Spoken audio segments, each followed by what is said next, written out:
할렐루야. 우리 시편 100편 4절의 말씀 보겠습니다.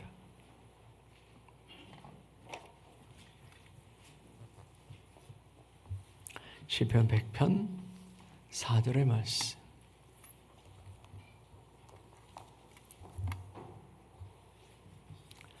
찾으셨어요? 같이 읽습니다. 시작. 감사함으로 그의 문에 들어가며 찬송함으로 그의 궁정에 들어가서 그에게 감사하며 그의 이름을 송축할지어다. 아멘. 시편 100편의 표제어가 뭐라고 붙었어요? 감사의 시, 이렇게 되어 있습니다. 감사함으로 오셨습니까? 아니면 그냥 무덤덤하게 무감각하게 오셨습니까? 이제 더 이상 안 물어요.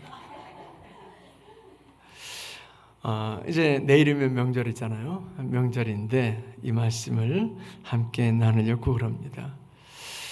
시편 100편을 감사의 시라고 했는데 1절부터 2절까지의 말씀에 보면 하나님을 찬양하라고 하는 그런 권고가 나오고 3절 말씀에는 하나님을 찬양해야 할 이유가 나옵니다. 그런데 본문에서는 우리가 예배할 때에 어떤 자세로 예배해야 할 것인가를 가르치고 있는 겁니다. 아니, 감사에 대해서 얘기했는데 예배가 갑자기 튀어나와? 아니요. 오늘 본 말씀에 보면 그의 궁정에 들어가며 그의 문에 들어가며 그의 궁정에 들어가서 이렇게 말씀을 했습니다.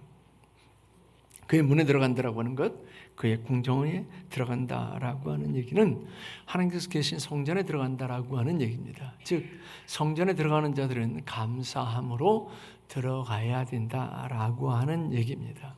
그래서 제가 감사함으로 오셨느냐라고 여쭤본 겁니다.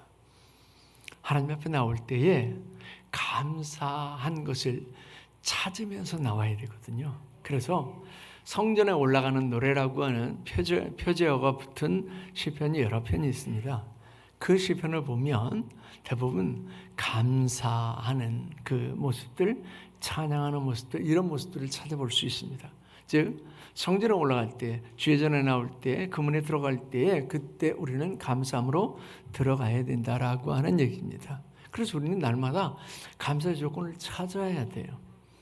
감사하라라고 하는 말은 성경에 단 한 번도 권고사항으로 나와 있지 않아요. 감사라는 늘 명령형으로 되어 있죠. 그만큼 안 된다는 거예요. 감사해야 되는 것을 아는데 안 된다는 거예요. 아내에게 감사를 표현하고 남편에게 감사를 표현하고 자식에게 감사를 표현하고 하나님께 감사를 표현하고 이렇게 감사를 늘 표현해야 될 텐데 그 표현이 잘 돼요? 잘 안 돼요? 잘 하시는 분도 있고요. 잘 못 하시는 분도 있더라고요. 제 친구들 중에 보면 얼마나 그 립서비스를 잘하는지요. 그냥 당신 없으면 못 산다고 그러고 꽃이 여기 있는데 꽃을 왜 사느냐고 그러고 저는 오글거려서 전 단 한마디도 그런 얘기를 못 하거든요. 립서비스를 얼마나 잘하는지 몰라요. 근데 사모님들이 불만이 있어요. 립서비스는 잘하는데 행동은 안 따라준다는 거예요. 행동도 따라주고 그리고 립서비스도 해야죠.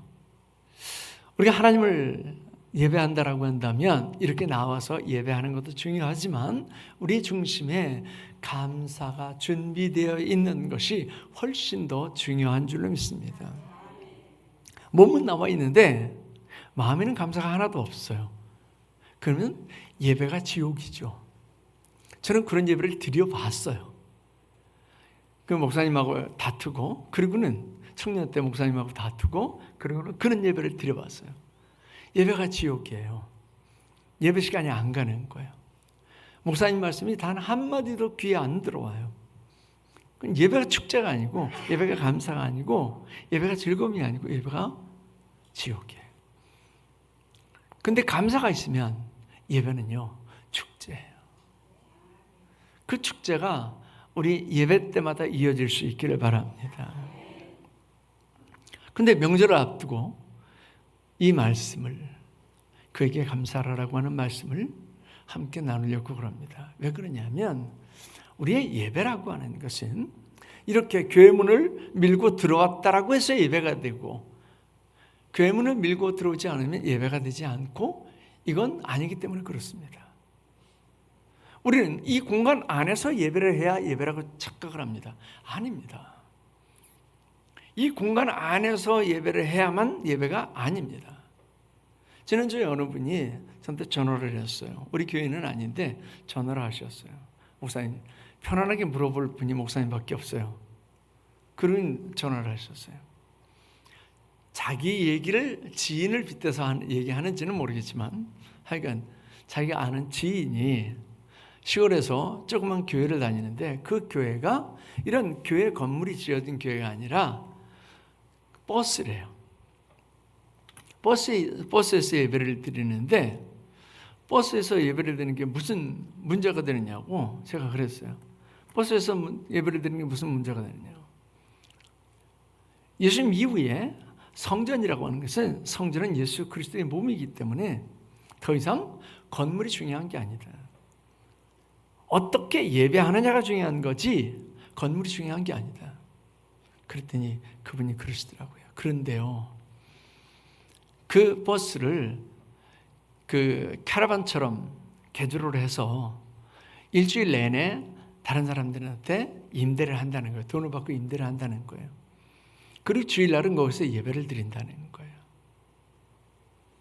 그러면서 그러면 안 되지 않느냐고 그러시더라고요. 그래서 제가 그랬어요.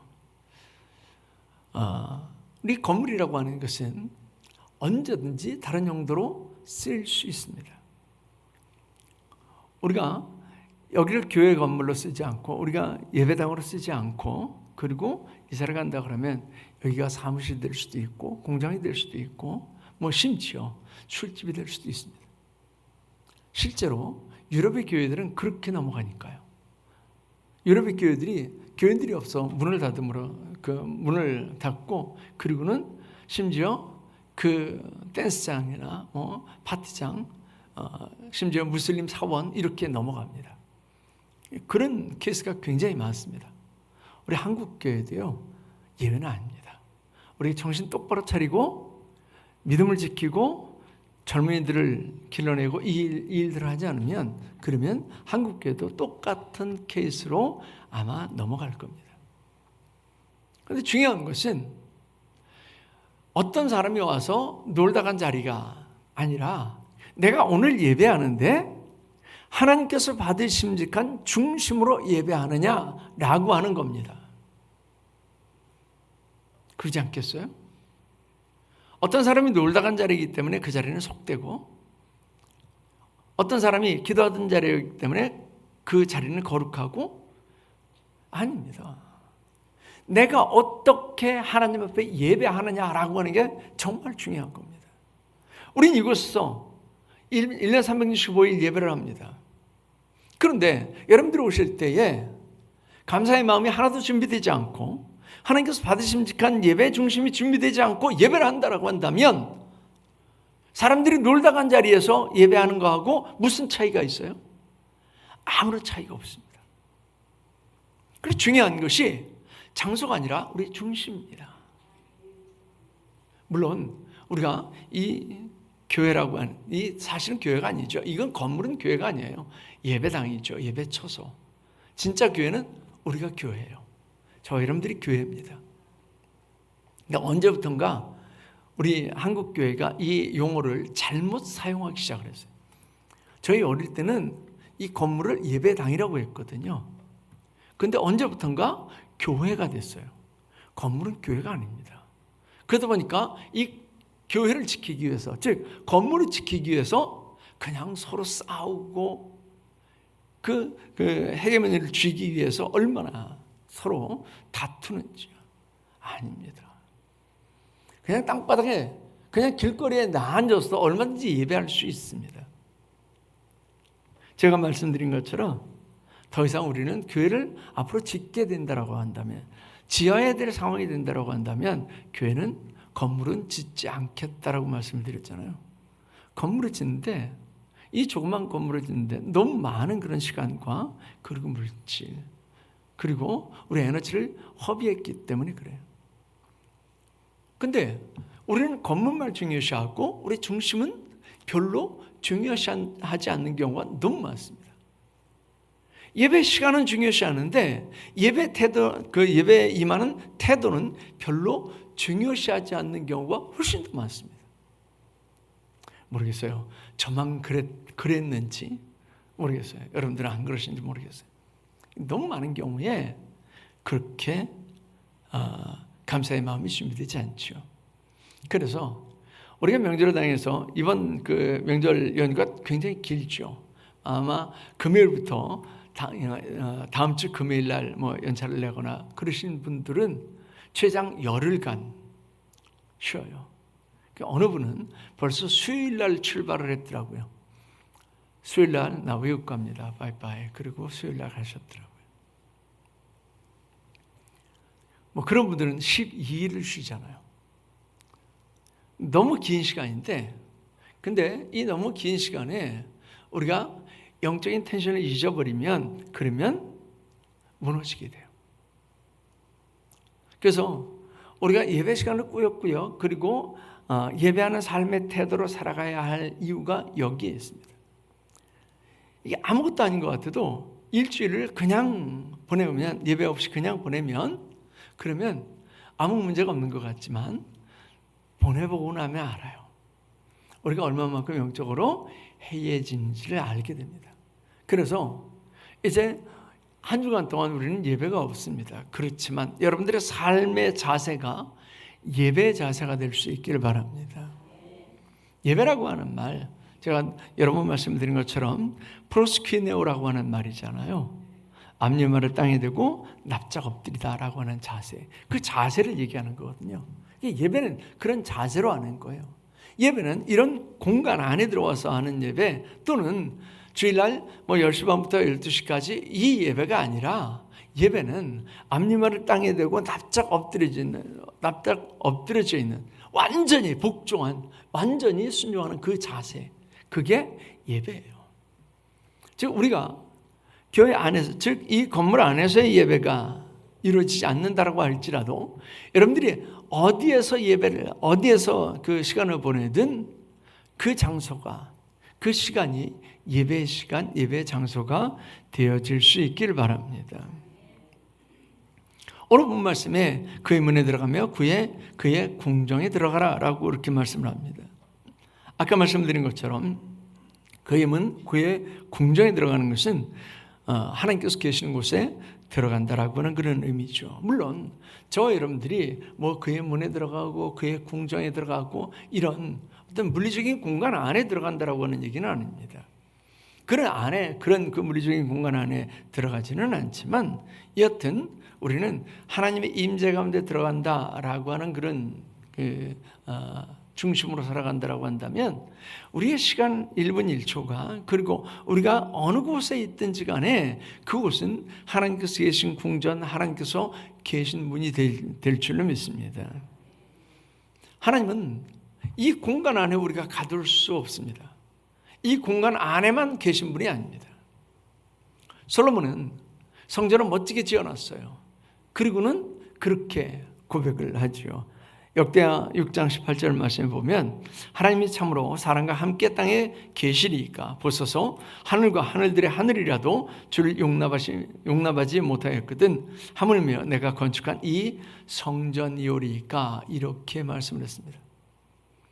하나님을 어느 특정한 공간 안에 머물게 하거나 하나님을 어떤 특정한 공간 안에 그냥 계시게 할 수는 없습니다. 왜냐하면 이 우주 만물, 이 우주 전체에 하나님께서는 편만하시고 무소부재하시기 때문에 그렇죠.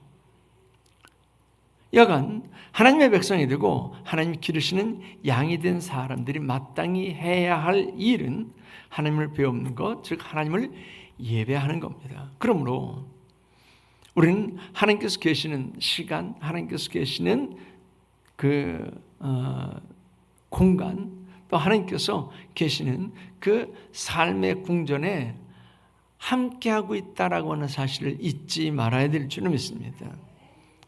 우리가 하나님께서 나와 늘 함께 하신다라고 하는 사실, 내가 있는 곳에 하나님께서 함께 하시고 내가 거하는 시간에 하나님께서 함께 하신다라고 하는 사실을 잊어버리면 예배의 마음으로 살아가지 않습니다. 예배의 마음으로 살아가지 않고 그냥 내 삶을 즐기게 돼요.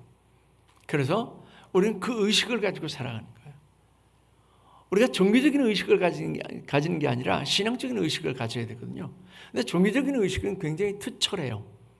그래서 마치 이런 공간에서 예배를 드리지 않으면 예배 드리지 않는 것처럼, 또 10시 반부터 12시까지 예배하지 않으면 예배하지 않은 것처럼 이렇게 생각을 하고, 종교적인 그런 그 행위에서 조금만 벗어나면 그러면 우리가 아주 잘못된 것처럼 그렇게 생각을 하는데, 신앙적인 그런 의식은 가지지 않고 살아가는 경우가 너무 많습니다. 즉 하나님께서 나와 함께 하신다라고 하는 그 임마누엘 하신 하나님께서 나와 함께 하신다라고 하는 사실을 너무 많이 잊어버리고 사는 거예요. 그러니까 사람들이 안 보면 하나님도 안 보시는 것처럼 그렇게 살아가는 경우가 너무 많죠. 그래서 우리는 하나님께서 계시는 시간의 궁정, 하나님께서 계시는 그 공간적인 궁정, 또 삶의 궁정에 하나님께서 함께 하신다라고 하는 사실을 잊지 말아야 될 줄을 믿습니다. 이 명절에도 아마도 이제 오늘 예배가 끝나면 식사를 하시고 그리고 각기 뿔뿔이 흩어지실 거고, 어떤 분들은 뭐 그냥 집에서 명절을 보내시기도 할 거고요. 또 다른 가족들이나 형제들이 오시기도 할 거고, 그러면서 명절을 보낼 겁니다. 그럴지라도 어느 시간 어디에도 하나님께서 함께 하신다라고 하는 사실을 기억하면서 하나님 앞에 예배하는 중심으로 이 명절을 보낼 수 있기를 바랍니다. 그의 그의 궁정에 들어가라 라고 하면서 감사와 찬송으로 들어가라 라고 그렇게 말씀을 합니다. 그의 문, 그의 궁정에 들어간다라고 하는 것은 아무나 들어갈 수 있는 게 아닙니다. 아무나 내가 들어가고 싶다고 해서 들어가는 게 절대 아닙니다. 아마도 대통령이 있는 용산 집무실에 내가 한번 가보고 싶어. 그렇다고 해서 그냥 또박또박 걸어가가지고 나 들어갈래. 그러면 들여보내줄 사람이 아무도 없을 겁니다. 미리 약속을 하고, 아니면 대통령이 그냥 약속을 하지 않아도 들어오시라고 할 만큼의 사람이면 그러면 되는 거죠. 즉 특권이에요. 그건 특권이에요. 저희 여러분들이 예배할 수 있는 것은요, 특권이에요. 이건 특권 중에 특권이에요. 그래서 우리는 예배할 때마다 하나님을 만나게 되잖아요. 어떤 하나님이 지금 여러분들과 함께 하세요? 우리는 하나님을 만나고 있는 거거든요. 하나님을 만나고 있어요. 어떤 하나님이요? 지금 시편 100편 4절을 통해서 우리에게 말씀하시는 하나님을 만나고 있는 거예요. 난 이런 존재다. 난 이런 마음을 가지고 있다. 나는 너희가 이런 삶을 살기를 원한다 라고 하는 말씀을 하고 계시는 하나님을 만나고 있는 거예요. 이 하나님을 만날 수 있다고 하는 것은 특권 중에 특권이에요. 여러분들이 이재명 대통령이 언제 만납시다. 그리고 약속을 하는데 나 바빠요. 나 동남아 놀러 가야 돼요. 나 유럽 놀러 가야 돼요. 이런다고 손살에 치실 수 있는 분 있어요? 아마 아무도 없을 거요. 아마 아무도 없을 거예요. 그거 다 취소하고 위약금 물고 손해를 감수하고 그리고 대통령을 만날 겁니다. 왜요? 그게 특권 중에 특권이기 때문에. 우리가 하나님을 만난다라고 하는 것, 하나님을 예배한다라고 하는 것, 그의 문에 들어가고 그의 궁정에 들어간다라고 하는 것은 특권 중에 특권입니다. 여러분들은요, 매주 그 특권을 누리고 계신 겁니다.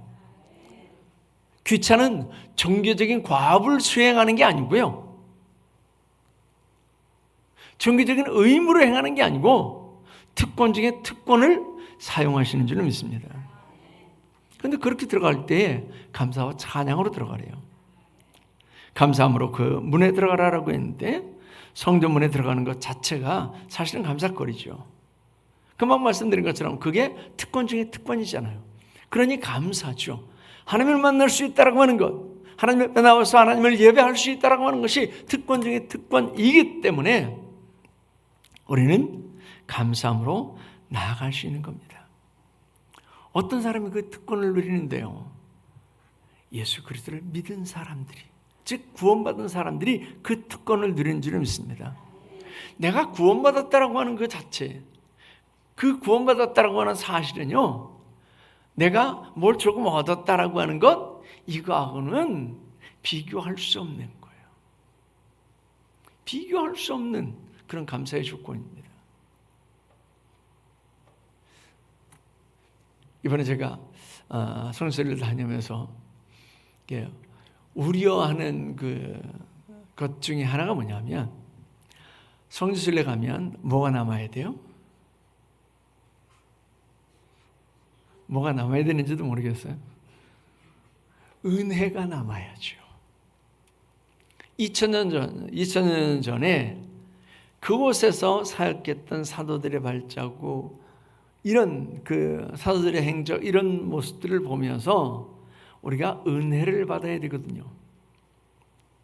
그런데 갔다 와가지고 내가 고린도에 가서 어떤 은혜를 받았고, 내가 에베소에 가서 어떤 은혜를 받았고, 내가 메테오로라고 하는 곳에 가봤더니 어떤 은혜를 받았고, 이게 남는 게 아니고 호텔 조식이 맛있었고, 뭐 버버리 매장에 가서 뭘 샀고, 뭐 가죽 매장에 가서 뭘 샀고, 이것만 남으면 이거 곤란하잖아요.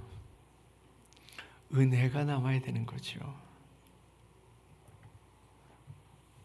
우리는 하나님 앞에 나아가면서 감사함으로 나와야 될 줄 믿습니다. 가이드 목사님이 그런 말씀을 하시더라고요.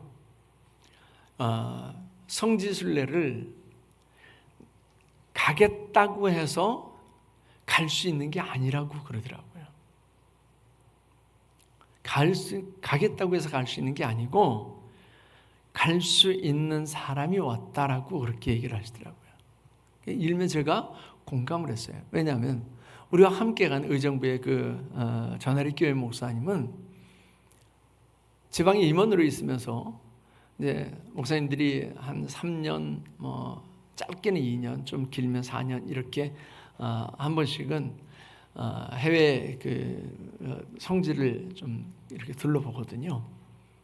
근데 자신이 임원으로 있으면서 2번이나 그걸 추진을 했다는 거예요. 근데 다 무산이 됐대요. 또 연합회에서 가려고 했는데 그것도 무산이 됐대요. 이번에 사실은 뭐 그쪽으로 가려고 했는데 어떤 사람이 거기 가지 말고 뭐 유럽으로 갑시다. 그래가지고 자기 모으면서 또 유럽으로 틀었다는 거예요. 그래가지고 우리 교회에 가는데 꼭 끼고 싶다고. 괜찮습니다. 그냥 끼세요. 그래가지고 목사님 같이 가셨는데 그 말씀을 가이드 목사님이 하시는 거예요. 우리가 들어가고 싶다고 해서 들어가고 그런 건 아니죠. 특권을 누릴 만한 자격이 되기 때문에, 특권을 누릴 만한 자격이 되기 때문에 그 문에 들어가고 그 궁정에 들어가는 거예요.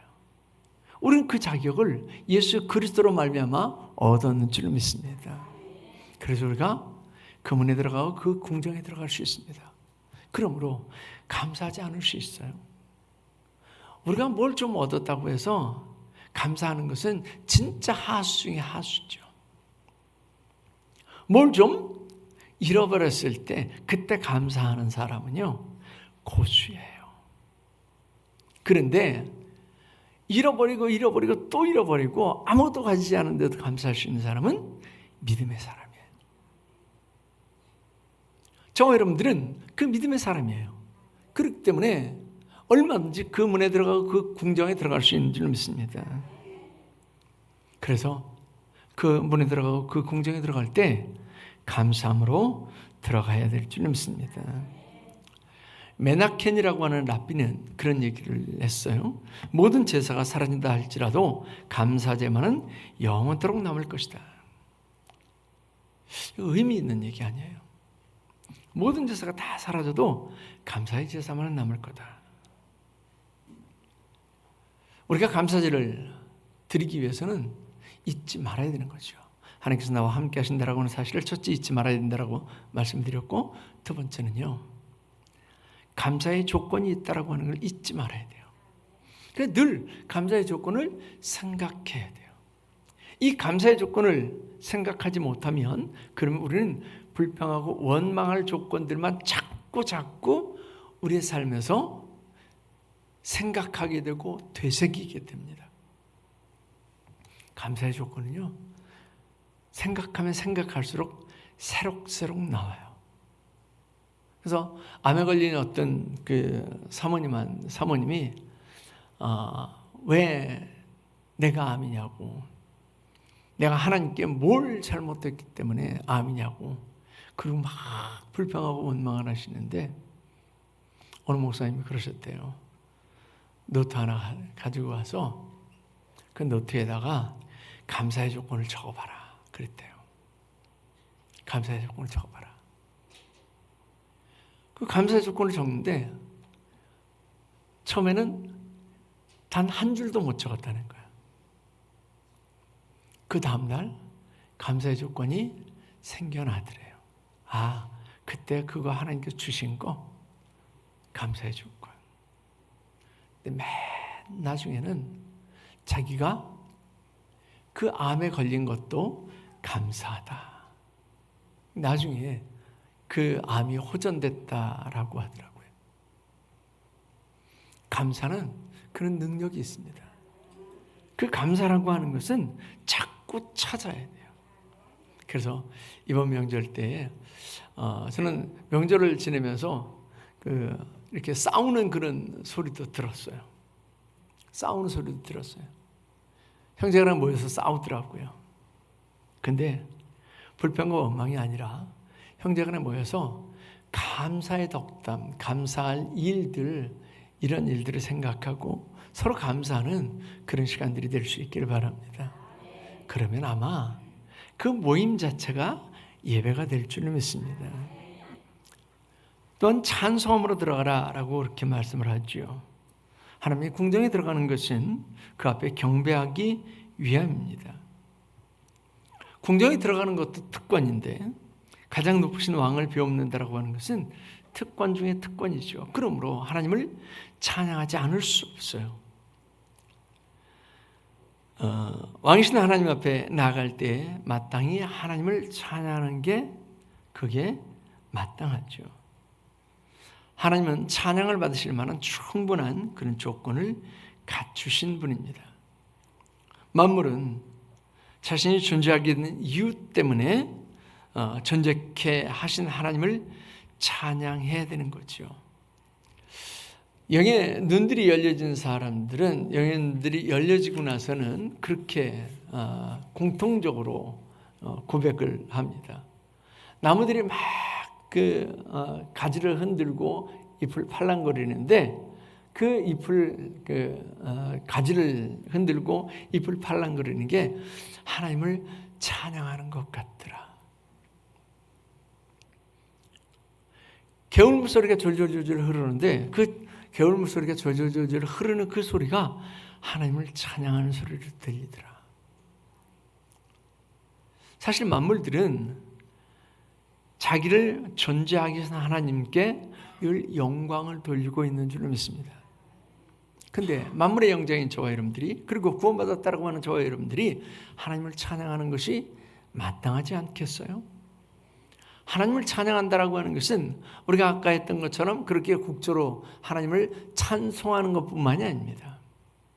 찬양이라고 하는 말, 원래 하랄이라고 하는 말은 이렇게 곡조로 하나님을 찬양한다라고 하는 의미도 있지만 가장 기본적인 뜻이 뭐냐면 자랑하다라고 하는 거예요. 하나님을 자랑하는 거예요. 만약 이번 그 명절에 믿지 않는 형제들을 만났을 때, 믿지 않는 가족이나 친척들을 만났을 때에 그때 여러분들이 하나님을 자랑한다면, 올해 하나님께서 내게 이렇게 역사하셔서 내가 흉한 소식 가운데도, 흉한 그 일들이 많은 가운데도 하나님께서 내 삶을 이렇게 지켜주셨느라고, 우리 가정을 이렇게 지켜주셨느라고 그렇게 하나님을 자랑하게 된다면 그 자체가 하나님을 찬양하는 것인 줄 믿습니다. 그 찬양이 저와 여러분들이 보내는 이 설 명절에, 추석 명절에 가득하기를 바랍니다. 이번 명절에 우리는 세상 사람들과 똑같이 행동할 수도 있습니다. 세상 사람들이 놀러가는 것처럼 똑같이 놀러갈 수도 있고, 세상 사람들이 뭐 오락을 즐기는 것처럼 우리도 똑같이 오락을 즐길 수도 있습니다. 그렇다고 해서 누가 비난할 사람도 없습니다. 그렇지만 이왕이면 우리의 마음에는 감사로, 우리 입술에는 찬송과 송축으로 가득 채우게 된다면 하나님께서 이 명절을 통해서도 저와 여러분들을 통해서 영광을 받으실 줄 믿습니다. 그런 영광이 가득한 그런 즐거운 명절이 될 수 있기를 축원합니다. 기도하겠습니다. 할렐루야, 보다는 감사를 드립니다. 오늘도 하나님께서 저희들에게 참으로 귀한 한날을 구별하시고 주님 앞에 나와 예배케 하셨음을 감사를 드립니다. 아버지 하나님, 우린 즐거운 명절을 당하여서 하나님 마음이 들떠 있기도 하고, 또한 아버지 하나님 즐거운 사람들과 또 좋은 사람들과 함께할 시간을 기대하기도 합니다. 하나님, 우리가 이 명절을 당하여서, 이 명절을 보내면서 정말 하나님께서 기뻐하실 만한 일들이, 하나님께서 기뻐하실 만한 삶의 예배가 만들어지게 하여 주시옵소서. 아버지 하나님, 교회 안에서, 예배당 안에서 드리는 예배는 일주일 동안 멈추지만 삶의 예배는 더욱더 힘있게 이루어지게 하여 주시옵소서. 그래서 우리 삶의 예배를 통해서 하나님께서 영광 받으시는 복된 명절이 될 수 있도록 주님 역사해 주셨기를 간절히 바라옵고나며 예수님의 이름으로 기도하옵나이다. 아멘.